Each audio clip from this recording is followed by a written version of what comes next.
Hey guys, welcome back. In this video we are going to be talking about cleaning our data, specifically outliers, and we're going to be going through a process called a clamp transformation.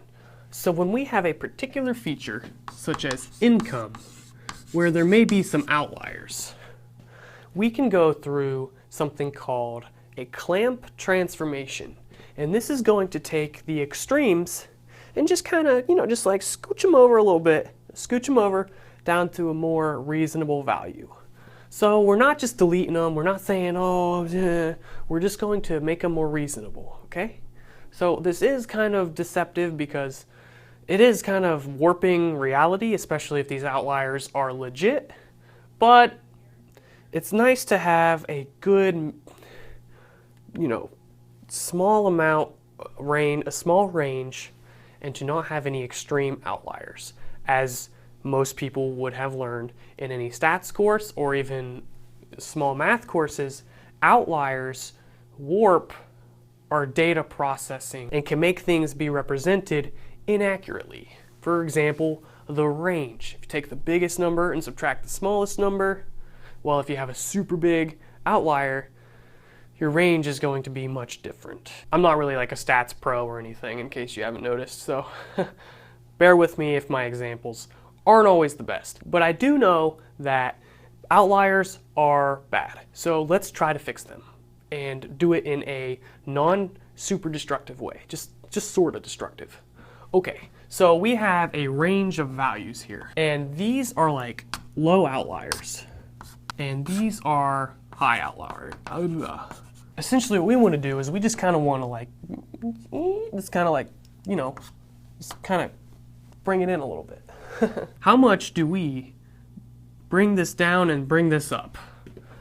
Well, there's a couple different ways you can decide that, but generally it's anything that is farther than 2 standard deviations away is going to be moved to this 2 standard deviations value. This is probably a lot easier to see with one of them Taco Bell curves. So here's the mean. Here's like a standard deviation, and here's like 2 standard deviations. And in my stats video, I mentioned that this is going to take 95% of all values, meaning all this out here and this out here are about 5% together. So this might be 2.5 and this might be 2.5. And essentially what we want to do is clip this. If you've ever done audio production and you yell into a microphone, you get audio waves that look kind of like this, like very flat and not good and can destroy speakers. Well, we want to do a similar thing with this sombrero. Okay, so we just make all these values and just move them over to this line right here. Same for this right here. Just move them over right there. Voila! That's it. That's all a clamp transformation is. I probably could have just said that. So if you want to represent this programmatically, it would look something like this. This is like super pseudocode, but it's okay.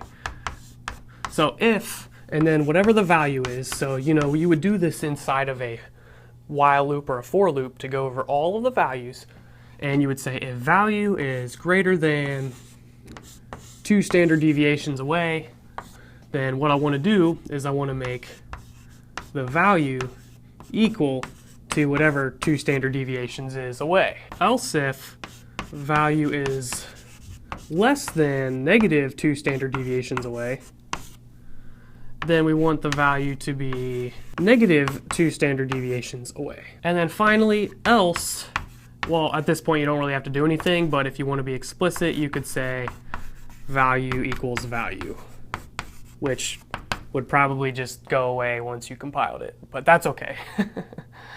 So this is some really sloppy code that shows you how a clamp transformation works. If value is 2 standard deviations or greater away, then the value will become the same value that we're comparing to. And if it's less than the negative version, then we make it the negative version. Otherwise, you do nothing. Okay. That is how you do a clamp transformation. Thank you guys for watching, and be sure to subscribe. Finally, in the next video, we're going to go into a new topic of machine learning. I don't know what this is. Okay, peace.